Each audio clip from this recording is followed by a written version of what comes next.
By now you're probably guessing that I'm not a Colorado native. I live in Arapahoe County with my wife and 2 kids. Up until very recently we lived in Boulder County, just outside of Broomfield. I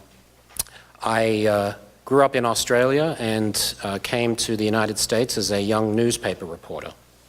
And I worked on energy and environmental policy in Washington for the better part of 10 years. I took a year off from reporting to go work on Capitol Hill on energy and environmental issues. And in particular, I worked on one of the early versions of the climate change bill that Senator McCain and Joe Lieberman were pushing, and then went back and covered that legislation for Bloomberg News after President Obama was elected in 2008 and sworn in 2009. I guess I want to start by thanking the Garfield County Commission for a couple of weeks ago passing a resolution that strongly opposes Proposition 112. If you haven't had a chance to review that resolution, I strongly urge you to do so, because it really does lay bare the local impacts that we would be looking at in Garfield County if Proposition 112 were to pass. I guess it's an old reporting habit, but I'd like to actually go through the basics of Proposition 112 with you from sort of first principles, because I think it's really important to understand how the ballot measure actually works versus the talking points about how the ballot measure works and the claims that are made. Proposition 112 imposes a 2,500-foot setback or half a mile from new oil and gas development. That's new drilling, as you know. And it imposes the same setback to occupied buildings and a long list of land, water, and geographical features that you find throughout rural and sparsely populated areas too. Those are the vulnerable areas that you don't hear enough about when it comes to Proposition 112. The definition is very broad, and I have to say it doesn't have any variances in it.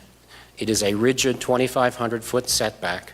If you are a farmer on the eastern plains or on the western slope, and you want to have oil and gas drilling on your land, if there is nowhere left outside of the half-mile setback that is imposed by Proposition 112, you can't develop your own land. The definition includes perennial and intermittent streams, irrigation, ditches, and open space, and as we've heard, it's a very open-ended definition. It can be added to at will, at any time, by any local government, anywhere. And the distance can be increased to any number above 2,500 feet by any local government, anywhere, at any time. And I think there's a misunderstanding that we need to get past on what a setback actually is. You always hear about the setback as if it is 2,500 feet in a single direction. That's not how setbacks work, as you well know. It's 2,500 feet in all directions, which means you end up with a circle a mile across with an area of 450 acres, inside of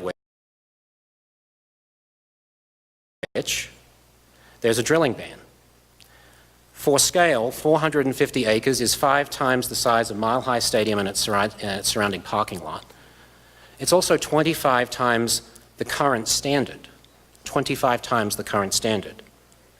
And so when you apply the fine print of this ballot measure around every occupied structure and every vulnerable area, you get millions of overlapping 450-acre circles, 450-acre drilling bans that blanket the state. Now, this sort of process that I just walked you through is a rough approximation of the methodology that was used by the Hickenlooper administration. The maps and the percentages that are being talked about they come from the Colorado Department of Natural Resources. They come from experts in GIS data and hydrology and state mapping. And they used this process They calculated the area around all these different points that would trigger the half-mile setback to determine what the real impact of Proposition 112 would be.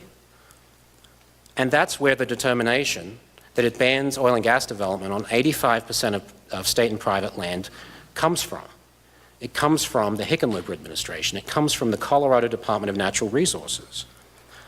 And here's probably the most important thing. The vast majority of the area that is banned isn't around occupied structures where people live at all. It's around the places where people don't live, the so-called vulnerable areas, the intermittent streams, the ditches, the open space, and so on. That's why in the 5 counties where most of the state's oil and gas development actually takes place, you end up with a ban number that climbs to 94% of state and private land, and here in Garfield County, it's 99.8%. This isn't a matter of opinion. These are findings of fact from the Colorado Department of Natural Resources. And it's for this reason that Congressman Polis opposes Proposition 112.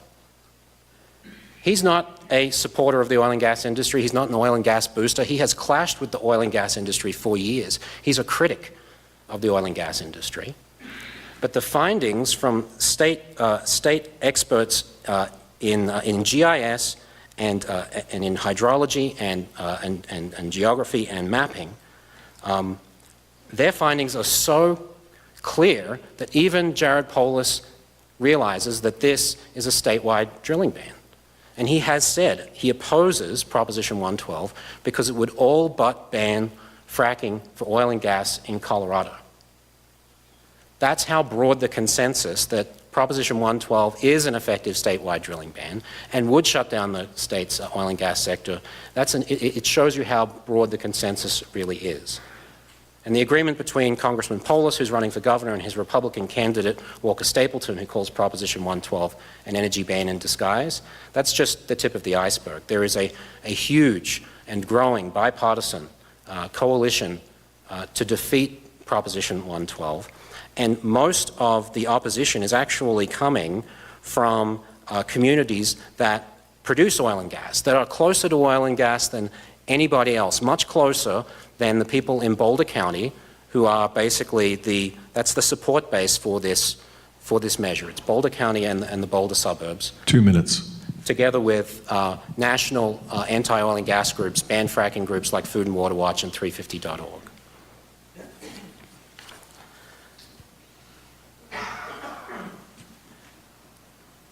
So if you haven't read the resolution from Garfield County, I highly recommend that you do it, because the resolution says, quote, Proposition 112 will have severe negative fiscal impacts on the county's revenue and its ability to fulfill its mission to provide health, safety, and welfare services, unquote.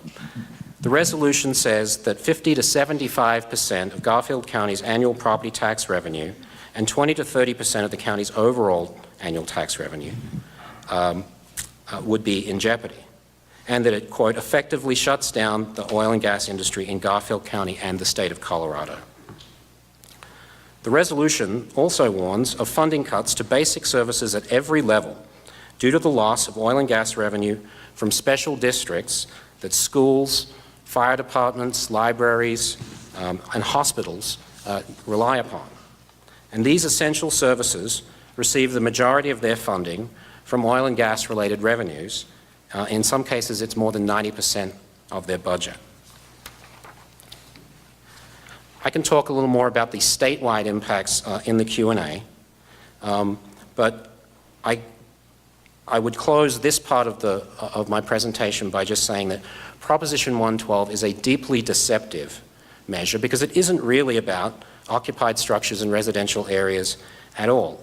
It's about banning oil and gas development over the widest possible area without telling voters that a ban was the plan all along. So please vote no on Proposition 112. Thank you.